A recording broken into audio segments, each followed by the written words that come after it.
Oke, kali ini saya akan membahas 3 kelebihan yang membuat New CB bisa menguasai pasaran. Yang pertama, New CB ini memiliki tenaga yang lebih enak di RPM rendah sampai menengah. Dengan mesin Near Square DOHC 6 speed, karakternya cocok sekali untuk komuter dalam kota ataupun touring jarak jauh dengan speed menengah sekitar 80-110 km/jam. Keunggulan ini mampu mengalahkan Raja Naked 150cc yaitu Fiction, yang di sektor mesin tidak dilakukan upgrade sama sekali. Untuk mendapatkan versi yang upgrade yaitu Fiction R, kita perlu menambah biaya lagi, jadi kurang head to head secara harga.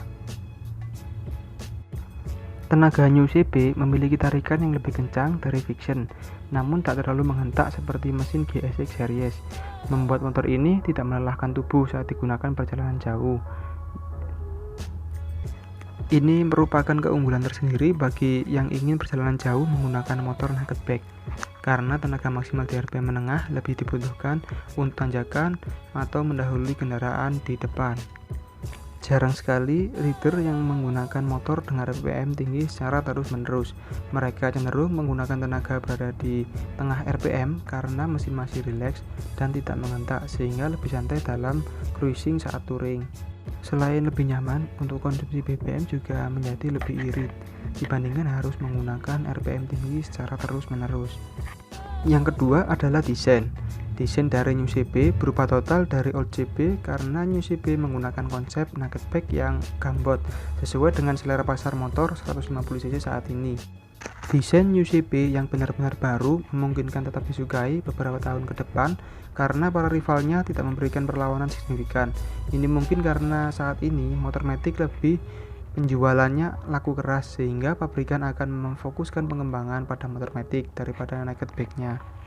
Sementara rival dari Suzuki, desain dari Bandit kurang bisa diterima karena menurut saya garis desainnya ini seperti motor lama, yaitu motor Mega Pro, namun dengan stang gas naked back yang lebih pendek. Hanya pencinta Suzuki saja yang menerima desain dari Bandit ini. Sementara desain GSX S desainnya terlalu sangar seperti motor ber-cc besar, sehingga hanya sedikit biker yang suka dengan desain tersebut.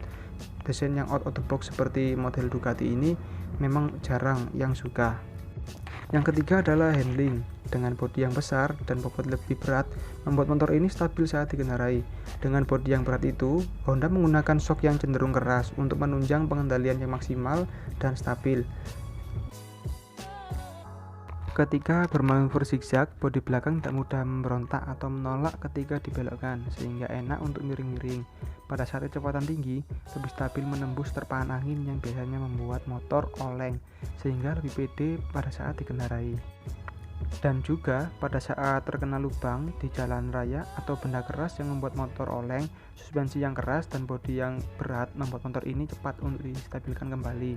Itulah kelebihan yang dimiliki New CB menurut pendapat saya.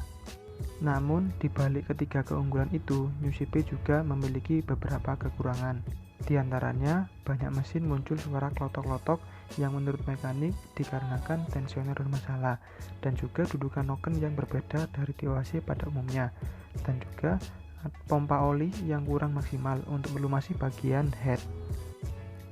Di beberapa kasus juga, rangka New CB patah setelah dipakai penggunaan touring dengan menggunakan box atau untuk freestyle, di mana hal ini jarang sekali terjadi pada Fiction Series.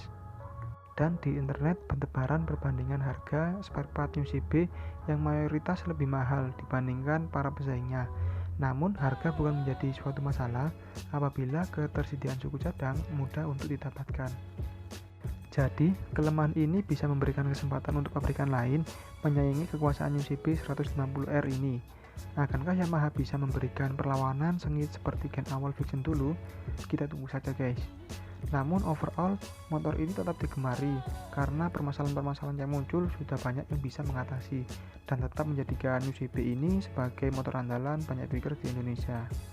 Oke, begitulah kira-kira pendapat saya mengapa New CB ini bisa menguasai pasar motor naked 150cc di Indonesia. Bagaimana pendapat kalian mengenai New CB ini? Silahkan tulis komen di bawah ini. Sekian opini saya, terima kasih.